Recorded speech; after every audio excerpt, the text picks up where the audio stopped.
and we have to really escalate the noise we make so that we'll be heard.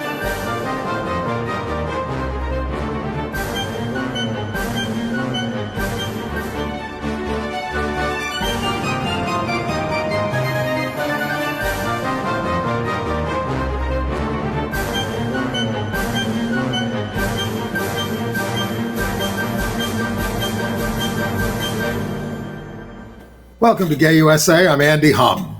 I'm Ann Northrup.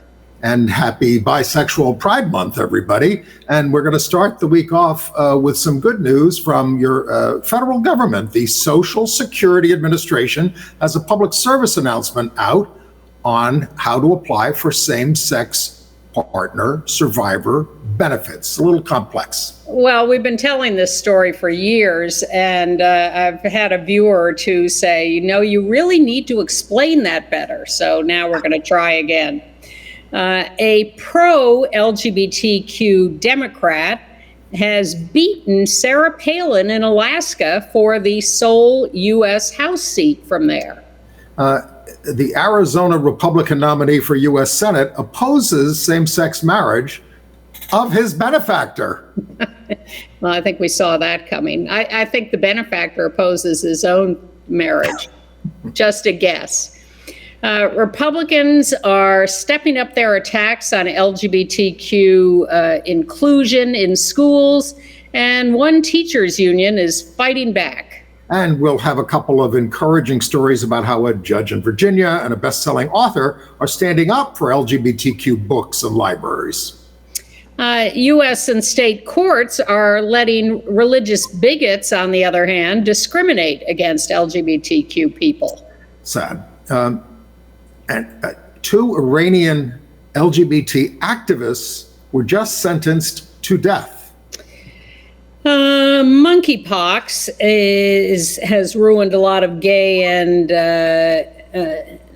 bi summers, but infections continue to drop and vaccinations rise, although there's some question about the efficacy of these vaccinations. And there were a couple of big LGBTQ wins at the Creative Emmy Awards. A nice little list, which we'll go through in entertainment news at the end. Stay tuned for that. And a couple of other good notes in entertainment news, just as a tease. So we have told you how more surviving partners of same-sex relationships, when they could not get married, could be entitled to increased Social Security benefits. I'm going to stop you right there just to add a little detail. The Social Security Administration, it turns out, has rules about how long you have to have been married before you are entitled to survivor benefits. 9 months, isn't it? Your spouse dies. I think that's what it has been. Yes. So over the last few years, there's been some litigation about that from same-sex couples who were not allowed to get married until relatively recently. So when their spouse died, they sometimes were refused survivor benefits because they weren't married long enough, even if they'd been together for 30 or 40 years. Some couples have gone to court and successfully won the right to survivor benefits because they were discriminated against in not being allowed to be married, and the courts have acknowledged that. But it's been a sort of case-by-case basis, or even if it was supposed to apply widely, not every couple got recognized, and they had to continue the fight. So the Social Security Administration is now trying to make it clearer that you can apply for survivor benefits if you are in this limbo of not having been married long enough because your state or your federal government did not allow you to. Roll tape. More surviving same-sex partners may now qualify for Social Security survivors benefits. If you are in a same-sex relationship with a partner who passed away, you may now qualify for survivors benefits based on your partner's record. You may qualify for survivors benefits if you would have been married at the time of your partner's death if state laws hadn't prevented you from doing so, or you would have been married longer if not for state laws that prevented you from marrying earlier. Contact us at 1-800-772-1213 to discuss your entitlement to benefits. Our representatives are ready to answer your questions and help you apply. Learn more about survivors' benefits by visiting our webpage for same-sex couples at www.ssa.gov/people/LGBTQ/couples.html. If you know someone who may meet the requirements for survivors' benefits, please share this information with them.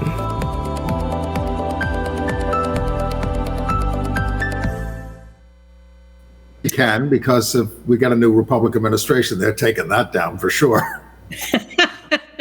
Look, this whole country is on a seesaw when administrations change. So we just have to grab what we can when we can. But this is important, especially to anybody who's entitled to survivor benefits. But for instance, if your partner made a lot more money than you did, you would get a higher rate. And we told you about a viewer who went through this whole process, and again, the partner was a while ago that the partner died, before New York had same-sex marriage, and he's getting $1,000 a month more.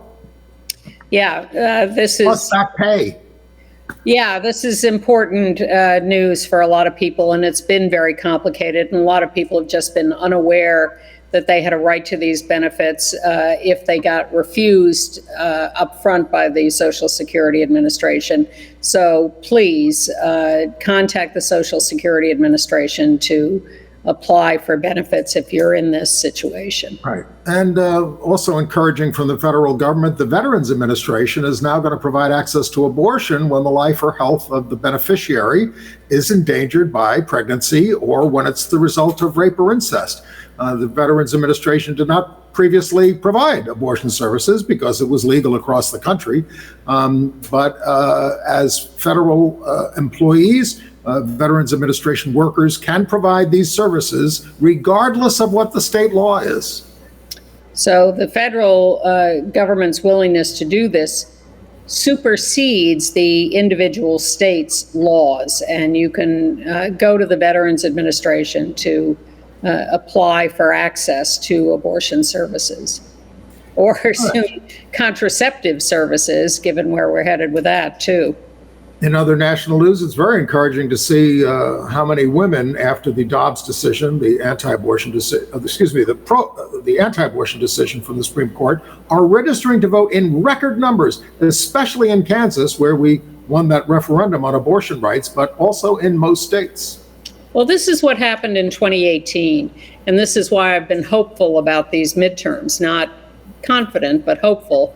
In 2018, women who had come out for the women's marches at the beginning of 2017, after the election of Trump, got themselves organized and went to the polls in record numbers in 2018 and put Democrats back in charge in the House and the Senate. And I am hoping that the same thing will happen this year. But everybody has to get out and vote. Like, even in New York, you can't be sure Democrats are going to win here. We've got an anti-gay, anti-abortion Republican, Lee Zeldin, running. Kathy Hochul running for governor. Yes, we're in real trouble now. Yeah, it's looking very scary. But good news from Alaska. Yes.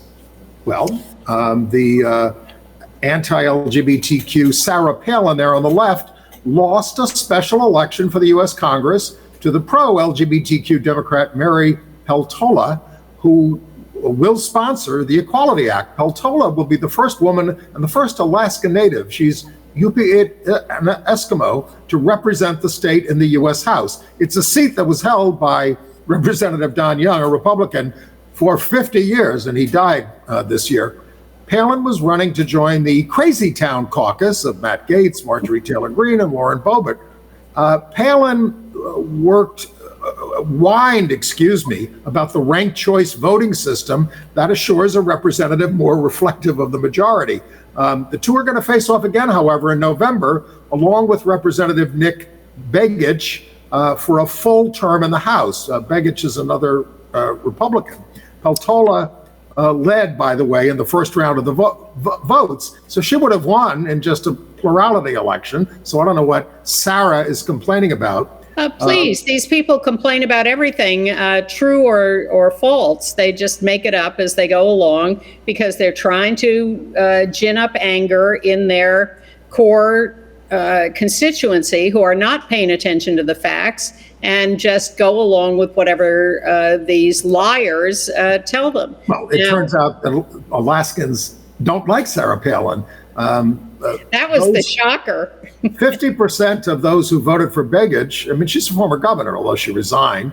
But 50% of the Begich backers ranked Peltola second. I think the fact that Palin did resign her seat as governor rubbed a lot of Alaskans the wrong way, and she's a quitter. Exactly. So just to be clear, Don Young died, so there was a double election going on here. One to fill out the rest of his term, and that's what Peltola has won, beating Palin. But there was also simultaneously an election to nominate party people for the November general election for the term for the next 2 years. And I think they will have 4 candidates in that election, or is that the Senate in Alaska, or maybe both? Okay, so Peltola has won the seat for the next couple of, through the end of the year.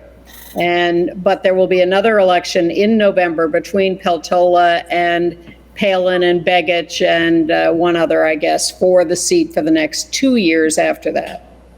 Now let's go to Arizona. We told you about the MAGA Republican Blake Masters. He's got the Republican nomination for the U.S. Senate against Mark Kelly.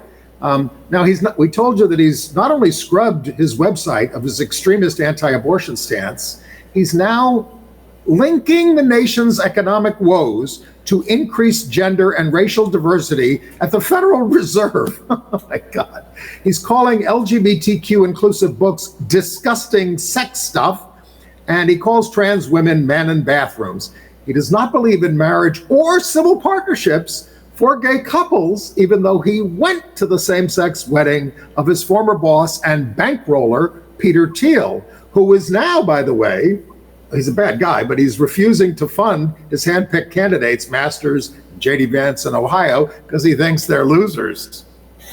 Well, that's a good piece of news. I'm surprised that Thiel is willing to make that analysis. Well, I guess because it's his personal money, he doesn't want to waste. I'm not quoting him. I'm just saying he's not acting, and it's upsetting, Mitch McConnell. Well, everything is upsetting Mitch McConnell these days. But I am just struck over and over and over again by these crazy town candidates' willingness to lie, and pull out every emotion of anger and hate just to try to win these elections, no matter how wrong they are and how wrong their facts are.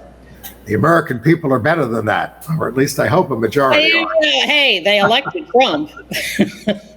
They're not all better than that, but some are better than that, and we hope enough are better than that to get rid of these people. And we're, of course, alarmed that Republicans across the country are running against LGBTQ issues in schools, because that's all they got, trying to capitalize on the discomfort of some with young people coming out and trans issues generally. They like to pick the smallest, most oppressed minority that people don't understand, and because they can get away with all their lies, as you say. So encouraging is the fact. Scare tactics. Yes. So encouraging is the fact that in New Jersey, where Tom Keene Jr., a Republican, is running one of these anti-gay campaigns. He's the son of the former governor against Tom Malinowski. The New Jersey Education Association is running this 30-second ad to answer that stuff. We don't agree on everything in New Jersey, but we all agree that our kids deserve a world-class education. So when extremists start attacking our schools to drive a wedge between us, we take it personally, because that's not who we are. We're parents, teachers, neighbors, and friends who all want the same thing: great schools where our students can learn and grow. People who only want to fight and argue to score political points should take that somewhere else. So this is a great controversy in New Jersey. This has blown up in the political fight in New Jersey because the Education Association used the word extremists in the ad. And that has offended the right wing that is doing all this horrible stuff to us. And so this has become a much bigger campaign issue than it was before. Well, look, the New Jersey State Board of Education standards for sex ed, which are kicking in now, include gender role stereotypes in the second grade, sexual development in the fifth, and making healthy decisions about sex in the eighth grade. But the Republican Party, and think about this, is unalterably dedicated to sexual ignorance, for which you will be punished if you have an unintended pregnancy. That's much too logical, Andy. But ignorance has been the platform of the Republican Party for hundreds of years. They just don't talk about it, don't show it to anybody, just stay quiet, stay at home, stay ignorant. And they think this is a winning formula. But as you're right, that's why this country has an enormously high rate of unintended pregnancies and abortions and violence and hatred. And it's because they won't talk about any of it. Right. So another group is fighting back. It's called Agenda PAC. It's chaired by Malcolm Kenyatta, Pennsylvania's first gay African-American state representative. They're working to preserve LGBTQ rights by campaigning against right-wing candidates, targeting people like Doug Mastriano, who's running for governor there, against Josh Shapiro. Mastriano is virulently anti-LGBTQ. The agenda is also going to target U.S. House races, and they have a video out. The Supreme Court has overturned Roe v. Wade. Justice Clarence Thomas wrote separately that the court should revisit same-sex marriage and contraception rulings. Legal experts have made clear it's a slippery slope from Alito's argument against Roe to the erosion of other rights, like marriage equality. The right to have intimate relations with someone without that being illegal. Our freedoms are under attack. The Republican Party has set its sights back on the LGBTQ community. Extremist politicians are trying to turn back the clock. 300 anti-LGBTQ bills have been proposed in at least 28 states this year. Their agenda? Hate, bigotry. We could lose everything we work for. That's why we're taking a stand. We have to fight back and stop them. Our mission? Harness our energy, make the difference in tough races, protect our basic freedoms to love and choose. That's our agenda. We're Agenda PAC. Join us. One of the people you saw in that ad was Ken Calvert, who's running in the Inland Empire in California for re-election. But he's got Palm Springs in his district now. We've told you about that. And a gay opponent, Will Rollins. By the way, Calvert is trying to cover up. He's very anti-gay, but he voted for that Respect for Marriage Act to try to cover a little bit. And in 1994, he's the one who defeated Mark Takano, who ended up winning in another district later on, out gay, U.S. representative, by running an anti-gay campaign against him. So Agenda PAC says that their goal is to oppose, wait a second. They're going after beatable bigots. So they are targeting very carefully who they think they can actually defeat. There's so many to choose from. Yes, but they're really looking for the ones who are vulnerable. It started with a core group in Philadelphia. There's a guy named Ted Bordelon, who is a political strategist and financier who's behind this. And as you said, Malcolm Kenyatta chairing it. Celinda Lake and Joe Trippi, who are longtime Democratic pollsters and strategists, are advising the effort. And their board members include people like the Florida State Representative Chevron Jones. So they're net is being cast nationally, but they started locally in Pennsylvania. As you say, Mastriano is a big target, and Dr. Oz, but their scope is increasing nationally. Agenda PAC. I remember back in the mid-'80s when we had trouble passing a gay rights bill in New York City, and a group called Fair PAC was formed, and they donated money to people who would support the bill and against those who were kept opposing us, and we finally passed it in 1986. All right, I want to put the story up kind of high here because you've likely read about the mental health crisis among American kids, largely due to COVID and, of course, other things. So what is the far right doing? Well, on that right-wing website called 4chan, they're pushing attacks on the Trevor Project, which is a service to try to help kids who are thinking of taking their own lives. And it's a 24-hour suicide line. They are jamming it up. They're making phony calls, taking up their time and saying things like, if this causes a single trans person, but they used a slur, to kill themselves, I'll be pleased. Total Aryan victory. So not semi-fascist, fascist. Well, these are certainly the extremists on 4chan. These are the Q people. These are the people who are just relentless and shameless in their willingness to use violence of any sort to go after us and to go after anyone they are trying to bring down, including the entire United States.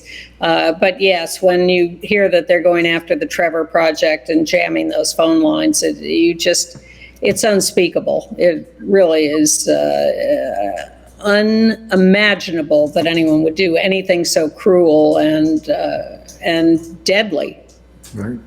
Well, then, we had some bad court decisions this week. The Fifth Circuit, where human rights go to die, has affirmed the injunction against Biden's protections for trans people under the Affordable Care Act. In this case of Franciscan Alliance versus HHS Secretary Becerra. It's a chain of Catholic hospitals in Indiana. This case is from the Becket Fund, a right-wing Catholic law group. The case had been in abeyance. It was brought in 2016, but when Trump got elected, they laid off it. But now that Biden is bringing back these rules, they're fighting it, and they want to go to the Supreme Court with it. Well, they brought it to this notorious Texas federal judge, Reed O'Connor, who is notorious for issuing national injunctions against any kind of progressive laws. And he has upheld the right of Catholic hospitals to discriminate against anybody they want to, but specifically trans youth. So this is going to be a continuing fight, but all you need is that one bad judge there and a Supreme Court that will ultimately uphold him, and you can block anything. And the fact that anybody can go to this particular judge is a rotten part of the system too. Right. In Indiana, the state highest court has okayed discrimination against Catholic school teachers who marry same-sex partners. We've told you about this case a lot. Joshua Payne Elliott, he was at Cathedral High School, and they fired him for getting married, even though he'd been out for years. They knew about him, but the bishop found out about it. He didn't like it. They got him fired. And his husband worked for another Catholic school, but it was a Jesuit school. The Jesuit school would not fire the husband, and the bishop just took away their Catholic designation. So anyway, he lost this case, and it's all due to this bigoted bishop, Charles Thompson. And with the support of the Indiana Supreme Court. And yes. In Kansas, a middle school teacher has won a settlement from his or hers. I'm sorry, I don't know the... Pamela Geary. Oh, thank you. No, her name is Pamela. It's yes. Geary County. I'm sorry. So she has won a settlement from the county. She refused to, as she said, lie to parents about their kids' gender identity. And she refused to use kids' preferred pronouns The school, I guess, fired her or suspended her. She sued, and she has won a substantial financial settlement. She wants the right to expose the kids to the parents. Yes, she does. Another cruel.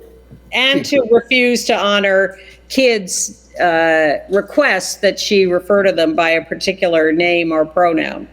Heaven forbid you should respect an individual's personal identity unless you are a right-winger who, thinks they have special privileges. All right. In Grand Island, Nebraska, we told you about how administrators there shuttered a 52-year-old high school newspaper at Northwest High School for including some articles on LGBTQ issues. We just want you to know that the ACLU is trying to get the paper back going.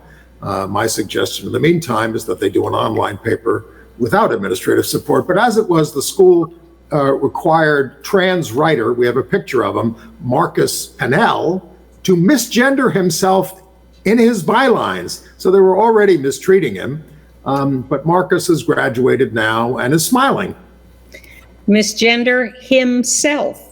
And another bad court decision in Kentucky. The photographer who wanted to be able to refuse to photograph same-sex weddings, she wasn't photographing any weddings yet, and certainly had not had any requests to photograph same-sex weddings. But she got together with, the Liberty Council or Alliance Defending Freedom, one of them, who ginned up this case, this speculative case, and instead of the court saying, you don't have any standing because you're not photographing weddings, let alone having any requests for same-sex weddings, no. The Kentucky court agreed with her, issued the preliminary injunction, allowing her to refuse to do business with same-sex couples on the off chance they should come to her for services. And this was an Alliance Defending Freedom case, and I'm not optimistic about it if it goes to the Supreme Court, although they might look at the standing issue. So I hope that couples, gay and straight and LGBT, that object to photographers' bigotry will shop elsewhere. Well, the city of Louisville may appeal this decision, but the judge who did this is a Federalist Society judge who was appointed by Trump. All right. I'm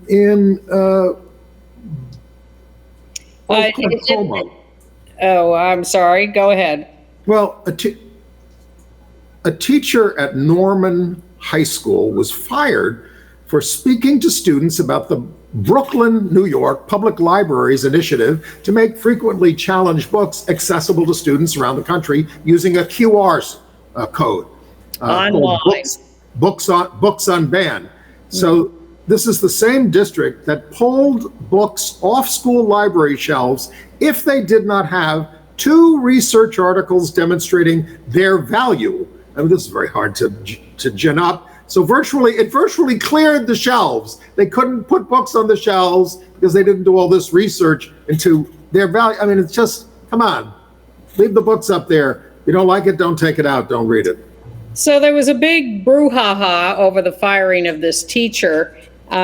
And so the school offered the teacher the job back, but the teacher resigned, saying, I'm not working in this atmosphere. Well, that's the ultimate goal, is to drive people away from public education and close down schools. Exactly. In Bonners Ferry, Idaho, armed locals showed up at the library board meeting to push a ban of over 400 books. Books the library says it does not even have on the shelves. The protesters also waved Bibles, invoked their God.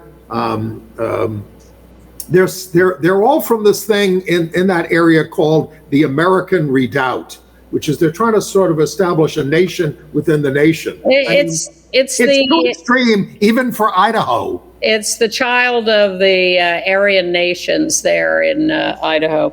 Meanwhile, in New York City, update on the Yeshiva University attempt not to have to recognize the LGBTQ student group on campus. even though they have previously filed themselves as an educational organization and not a religious organization. But now they want to claim their religion. They have filed an emergency appeal with the Supreme Court of the United States to be able to avoid recognizing the LGBT club.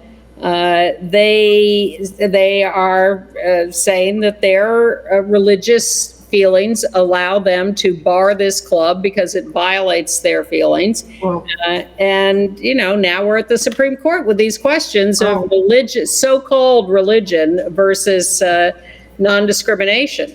Yeshivas disgracing themselves. I hope that more students, faculty speak up, maybe leave, because your institution is dedicating itself to bigotry. In Riverside, California, they had their first Pride event since 2009. It was in the Inland Empire Pride Festival at the Municipal Auditorium. So outside, anti-LGBT protesters led by this guy, extremist Chris Reyes, am I allowed to use that word? You are. You're required to use that word. They clashed with local anti-fascist counter-protesters and exchanged punches. Reyes was arrested. This is one of those groups that wants to label everything gay as part of grooming your children. Grooming is their big word. You know, I wish I could remember who I heard saying this the other day, but someone who went into some detail examining the term Antifa. And because Trump, talks about Antifa all the time and how they're the real criminals and they're the real violent ones and they're the real rioters. But whoever it was who was saying this broke this down and said, wait a minute, let's take a look at this. Antifa means anti-fascist. That is the actual definition. And so we are all anti-fascists and therefore Antifa, in spite of Trump and his cronies trying to, again, use it as a scare tactic. And what is interesting is that in this Riverside clash, Antifa, anti-fascist, progressive, organized people showed up to oppose the extremist right-wingers who were coming to attack the Pride Festival with arms, people who had been at the Capitol on January 6th, people who've been convicted because of that, and they're now coming to attack this Pride Festival as the Patriot Front went to confront the Pride Festival in Idaho. And the Antifa, anti-fascists, are now showing up to say, no, we are going to defend people. We're not going to let you come in unopposed with your weapons and come after people for absolutely no reason. And this is perhaps an escalation of the violence, but I'm happy that at some level the Patriot Front, Proud Boys types are not being allowed to get away with these violent attacks. Well, we told you in Michigan about how voters in Jamestown Township defunded essentially the Patmos Library there over inclusion of LGBTQ books. And we told you that there was a GoFundMe campaign locally generated in the town. It's a small town, maybe 10,000, something like that. To raise the money for the $245,000 budget. They got pretty far along with it. I think the last time we talked it was up to $135,000. Well, somebody stepped in with an extra $50,000 to put them over the top. And no guns. Sorry? And no guns. Nora Roberts is a best-selling romance novelist. And she said, and if you need more to make up the difference, I'll make up the difference. I honor and stand up for librarians. Yes, good for her. And that would be the nonviolent way of combating the right-wing extremists. So thank you, Nora Roberts. And thank you to the library for fighting back and wanting to exist and keep handing out books to people. And the judge in Virginia in the circuit court dismissed the attempt by Republican politicians who petitioned him to prevent bookstores in the state from selling 2 books to minors because of sexual content. One was Gender Queer, There, by Maya Kobabe.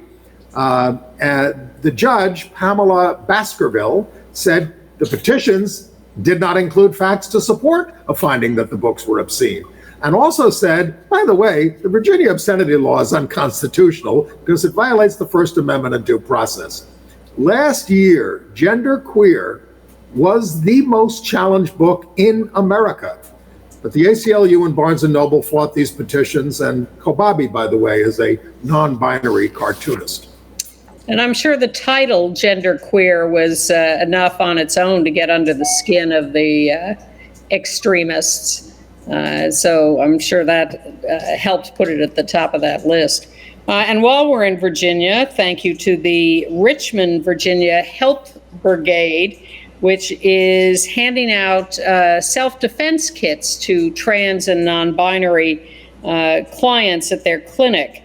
They include pepper spray, whistles, and some kind of small blunt object. And they're saying they actually hope people never have to use these, but that it will give people self-confidence to exist in a world where they can be attacked walking down the street and where we hear about far too many killings every year now. And we do have another one to report. Black trans woman Dee Ricks, 33 years old, fatally shot on August 27th. A suspect in this case was arrested. Dee was originally from Ohio, the 28th trans or non-binary person murdered this year. And we also, another attack in Boston. We've told you about how Children's Hospital in Boston has been under attack by the libs for TikTok, is that who they are? Who've been, again, just going online and lying about the hospital's treatment for trans youth, claiming that they were doing surgeries on kids as young as 3 and forcing kids into gender transitions. All of this lie. And so, but they have provoked enormous attacks on the hospital. And the hospital had to be evacuated last week when a bomb threat was called in.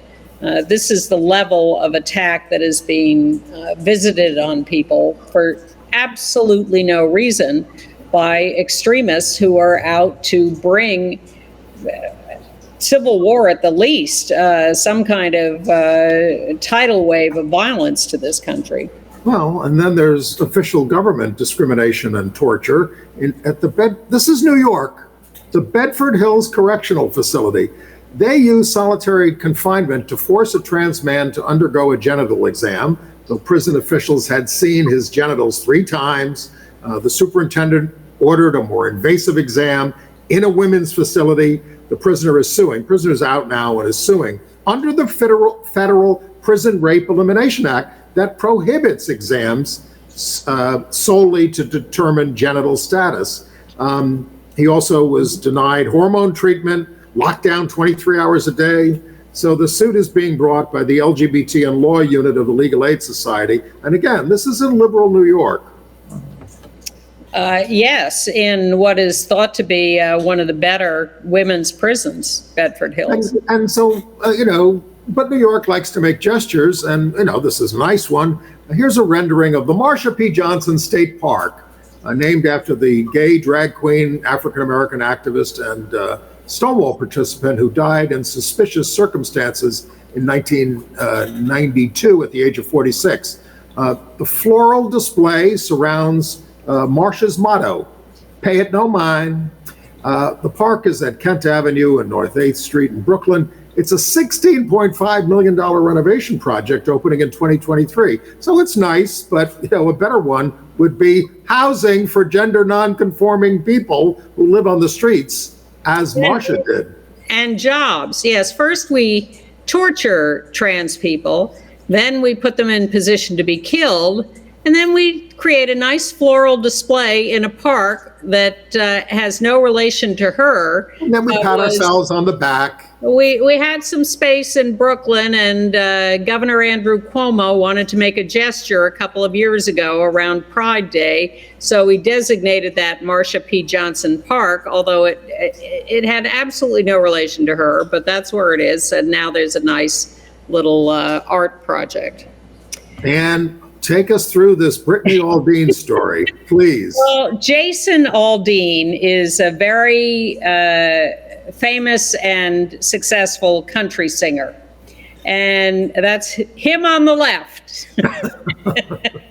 And his wife, Brittany, on the right, has been getting a little carried away online with Twitter. And she posted a lot of anti-trans comments. You know, I want to thank my parents for not making me a boy, even though I played sports as a child, things like that. You know, it is mutilation to offer gender reassignment to kids.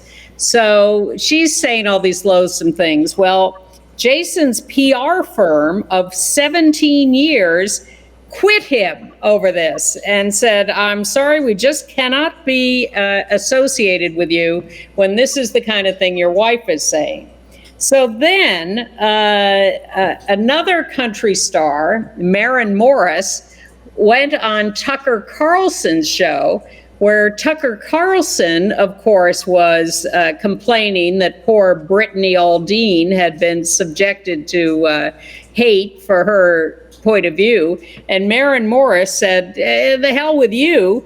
And I am, he called her a lunatic country music person. Called Maren Morris that. So she had T-shirts and sweatshirts made up saying Maren Morris, lunatic country music person, with a phone number. And she has already raised over $100,000 for trans programs off the sales of this T-shirt. Trans Lifeline and GLAAD's transgender media program. Yeah. So thank you to the PR firm that dropped Jason Aldean. Thank you to Maren Morris who went on Tucker Carlson, of all things, to complain.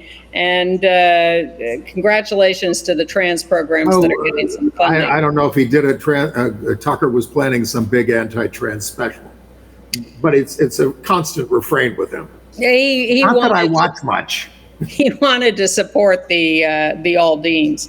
All right. In the UN independent expert who we've told you about was going to take a look at the United States after examining sexual orientation and gender identity, violence and discrimination around the world, has reported that he is deeply alarmed at what's going on in the United States. LGBTQ equality is not even within sight, and progress is being undermined on a daily basis. There is a negative riptide, he reports, in the United States on these issues. I don't think he needed to take a trip to the United States. He could have just watched our show. Well, he could. Maybe he did. Maybe that's the source of his information. Meanwhile, the Williams Institute, the great think tank, is partnering with the Inter-American Commission on Human Rights. They've reached a 5-year deal for the Williams Institute to do research, data collection, and provide technical assistance to the Inter-American Commission on Human Rights, which will be a great operation. So in the United Kingdom, they've just installed, the Conservative Party members, a new anti-LGBTQ Prime Minister, Liz Truss. She ran on an anti-trans platform for that, and unfortunate, she's up for election in 2024. But in the meantime, in the United Kingdom, we told you about the story. The Met Police there are making payments to the families of 3 gay men killed by a serial killer and rapist, Stephen Ports, over failing to investigate his crimes in a way that could have prevented further murders. The police had classified the deaths as unexplained instead of suspicious, which they were, and that let this guy Ports repeat his crimes. failing to spot the patterns, and ultimately 4 men were killed. Clockwise there, Daniel Whitworth, Jack Taylor, Anthony Walgate, and Gabriel Kovari. Just tragic. The report on the police operation says that it was marked by police failings and a lack of professional curiosity. In other words, they just ignored this. They didn't want anything to do with it. They didn't pursue it. Could it be homophobia? Could it? What do you think? Yeah.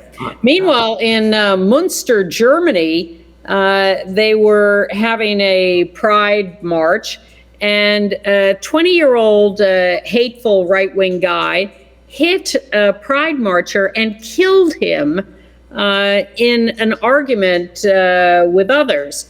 The dead person is a trans male, 25 years old, Malte C, initial C for his last name. That's the only identification. The killer has been arrested, but he just hauled off and slugged this guy and murdered him. Well, back to the United Kingdom.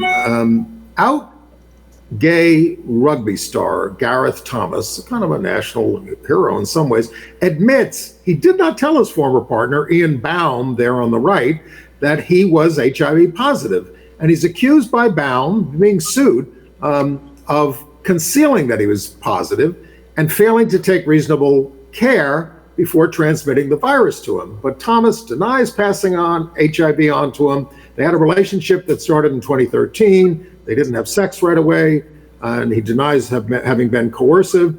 He says he believed he could not transmit HIV. Baum is suing for £150,000 in damages.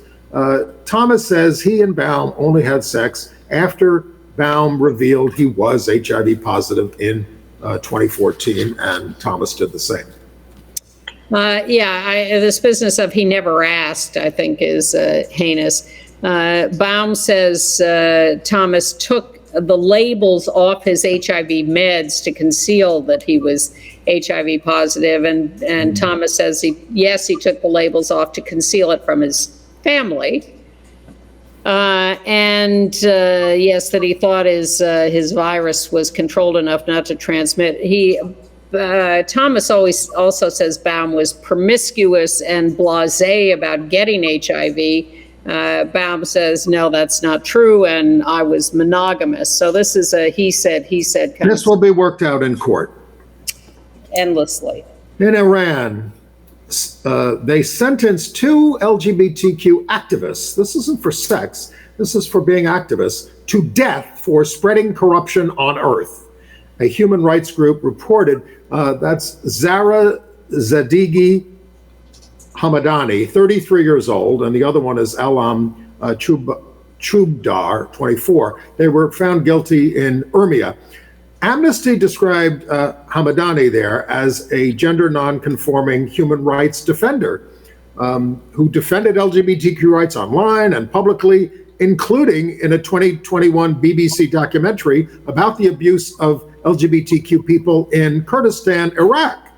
Hamadani was trying to flee Iran when arrested, and at the time said, if I don't make it, I will have given my life for the cause. And one thing that's unusual is that these are women, one gender nonconforming, but 2 women being sentenced to death for basically homosexuality. Right. Although the Iran government claims it's because they were promoting Christianity and talking to the media. One was wearing a cross around her neck. But it's quite clear that they're being sentenced for their sexual orientation, but very unusual that they're now doing this to women. Okay. All right. AIDS news or health news. Monkeypox update. So there's about 20,000 cases in the United States, but the rate of new infections has fallen. We told you 800,000 vaccine vials were distributed. And New York, for instance, is getting busy with booster second shots, using that method of stretching them out. We're reading a preliminary report that they're not sure how effective the vaccine is. We don't want to discourage anybody from getting it. because, but we just don't know. I mean, in other words, it's not 100%. Well, Dmitry Deskalakis, the former New York activist and health commissioner, now at the CDC, says 1 shot is not enough, 2 is better. Yeah. Now, it's been a very tough summer, and we're reading about these stories for those who who would hope to have a nice carefree summer as COVID was letting up a bit, although that's not over. We're looking now to get boosters designed to fight Omicron, by the way, so that's happening soon. But lots had to change their social and sexual habits.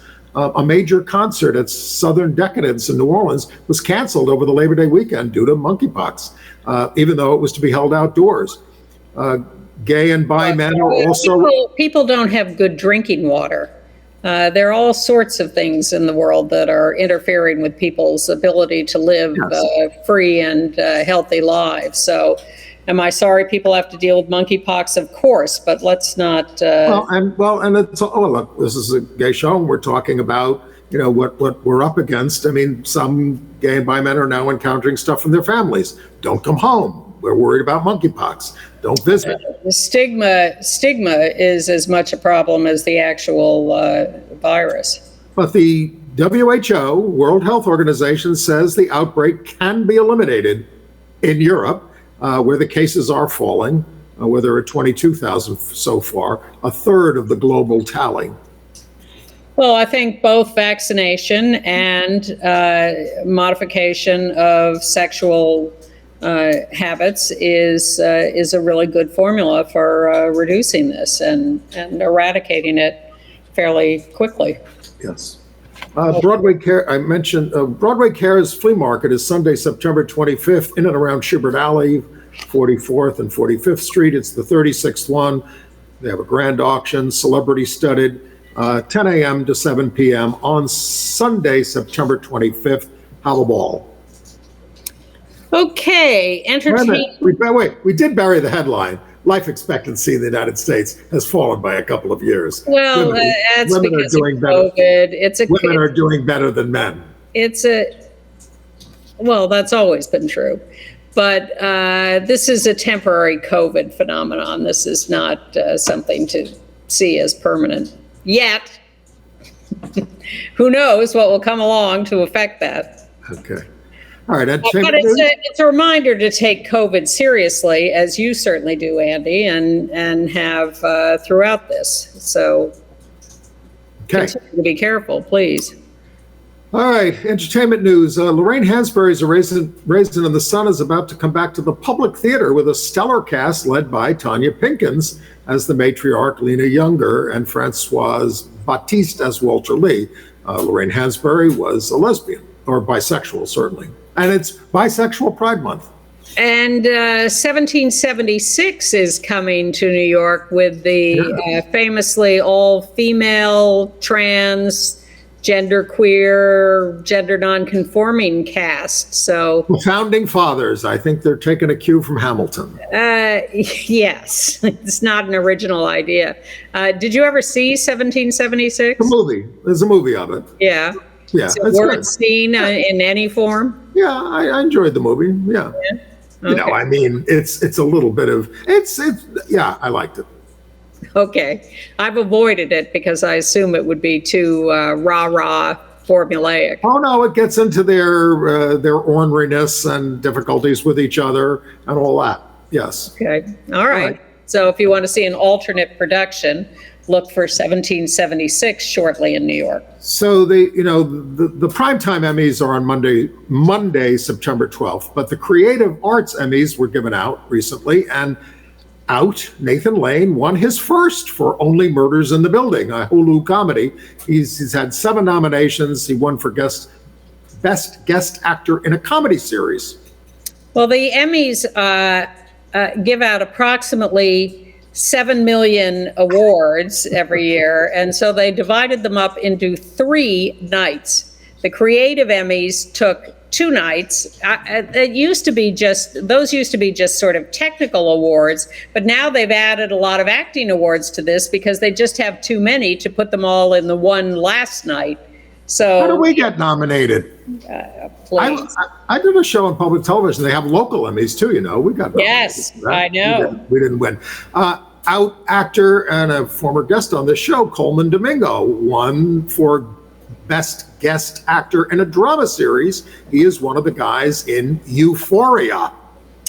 Yeah, I'm loving that Coleman Domingo is getting so many parts and so much acclaim. He was on the show quite a few years ago when he was newly on stage with an autobiographical play that was terrific, and he was terrific. So it's just a great joy to see him rising to this kind of prominence. And RuPaul won his 7th Emmy for hosting RuPaul's Drag Race, along with his other awards, has extended his record of the number of Emmy Awards won for a Black individual. Yes, for prime time, because Al Roker has won more and Oprah has won more, but they're daytime Emmys. RuPaul won for reality competition host, and Drag Race also won an Emmy for production design. And Queer Eye won for best structured reality program. And We're Here, the HBO show that I love, of the 3 drag queens, Shangela and Bob, and I'm sorry, I'm forgetting the third one, who go around to very unfriendly towns around the U.S., won for makeup. And White Lotus won a lot of awards. That's a very gay show. Hacks won a costumes award. That's a very gay show. And then at the Venice Film Festival, Timothée Chalamet made quite a stir in his backless jumpsuit walking the red carpet. That's at the premiere of Bones and All, directed by the director of Call Me By Your Name. Mark Rylance and Chloe Sevigny are also starring in it. It comes out Thanksgiving week. Sevigny, sorry. At the Venice Film Festival, Timothy said, "I think societal collapse is in the air. This is a romance about cannibalism." Yes. Mark your calendars. Billy Eichner's movie Bros, the all-gay cast, opens in theaters September 30th. And right now on the E! Network, you can see Laverne Cox's new talk show, If We're Being Honest. And on October 7th, Dairy Girls comes back to Netflix for its final season. And I'm telling you, it's the best show streaming. You should catch up with the first 3 seasons and then watch the 4th starting October 7th. And if you're watching from London or headed there, at Shakespeare's Globe, Joan of Arc is being played by a non-binary Isabel Tom in I, Joan, a new play, which has created quite a debate over the role, but the playwright is also non-binary. And the opening line is, "Trans people are sacred. We are divine." It requires a longer conversation. Maybe we'll have it next week because we're out of time this week.